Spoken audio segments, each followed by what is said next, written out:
Hey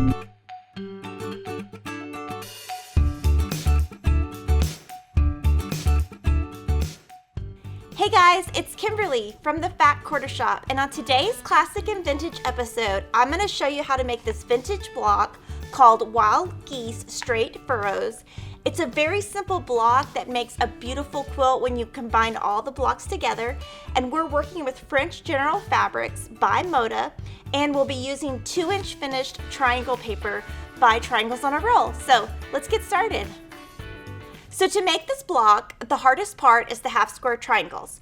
Whenever I make any kind of quilt that has a half square triangle, I always use triangle paper, even if it's just one triangle that I'm making, because I feel like it is so much more accurate. I only use Triangles on a Roll personally. Some triangle paper might be a little too thick to pull off, and there's some brands that are not as accurate. So this is the brand that I think is going to give you the best results. Your first step is you're going to put a fabric A and fabric C rectangle right sides together. And when I first started quilting and making half square triangles, I always mess this up. So just make sure they're right sides together. Then you're going to take a triangle paper, cut it off your roll, and you're going to have a total of 10 triangles, so 2 by 5, and you just cut directly on the line. When you're doing this, you want to make sure your fabric is already ironed and pressed and it's nice and flat. From here, I would probably put in maybe six pins just so it's nice and flat, so when you're sewing it doesn't buckle up, and you don't want to pin anywhere near these lines. So this is how it's going to look.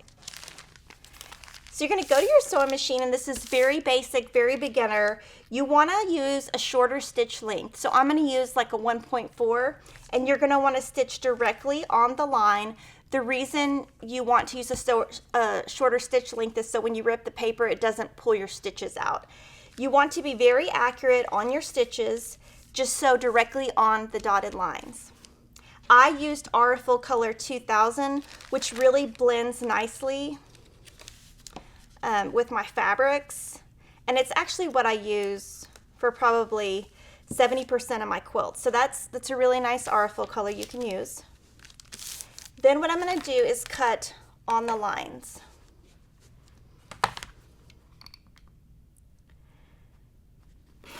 On your solid line. So you stitch on the dotted and you cut on the solid.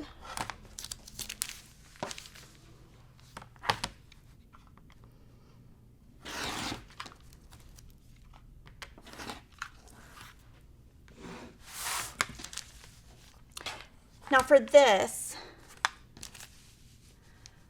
is what I try to do at home. It does not always work. First, I'm going to cut the longest line. Before I pick up my ruler, I'm going to put my finger and move the ruler, and your fabric doesn't move. Then I'm going to try to cut the others. Put my finger, move, and that really helps me have to cut fewer times. It doesn't always work though, but it's lovely when it does, because it's just going to save you time in your project. So those we've cut really accurately. Now these you can just kind of cut. It doesn't have to be as accurate because there's no seam allowance in this. This is just the back. It's not going to affect how your triangles look.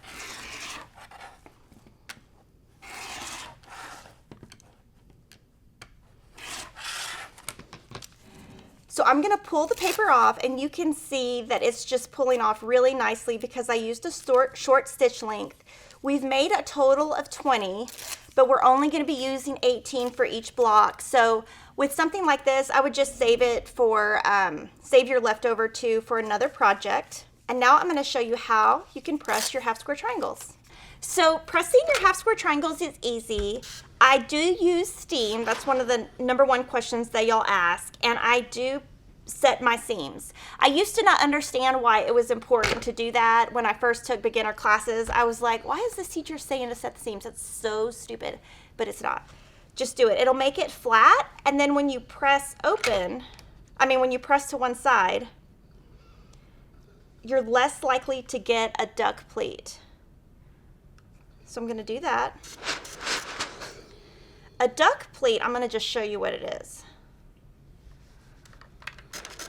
A duck pleat kind of looks where the seam is not all the way there, and I see that so much in quilts. So you want to press nice and flat and not have a duck pleat. You're going to press to the dark side, and then you're going to clip all your dog ears off, and then we're going to move on to putting the block together. So now we're going to make our wild geese units. You're going to lay out 9 half square triangles. Whenever I'm doing something like this, I use a design board. We have a video on how you make these, and you can search that. We'll have a link to that in the links below. So, and what that's going to do is help you the pieces not move around. So you just want to make sure they're lined up the right way. You're first going to put the rows together with a 1/4 inch seam. You can adjust your seam back to a normal stitch length. I usually use 2.0, even though some people do use 2.5. That is going to look like this. Just press according to the free pattern that you can download on our free pattern page for the block. Then you're going to put those together, and this is how your wild geese unit looks, and you need 2 for each block. So now you just put your block together. You're going to put your 2 units, and at this point you just want to make sure they're all aligned the same way because it's easy to put it together wrong. And you're going to put that together with a fabric D and a fabric B square, and your block is going to be nice and beautiful, and it's going to look just like this. And this is a great quilt to do with just a 2-color quilt. The red and white and the blue and white quilts are so popular right now, so you can have fun with this, and it'll be so easy to pick out your fabrics because you only have to pick 2. Thanks for watching the Classic and Vintage series. You can get the free pattern for this block on our free pattern page, and if you want the low price pattern on how to turn this into a quilt, we've got that on the Fat Quarter Shop website. And we want to give a big shout out to Mom Grandma. So, hey guys!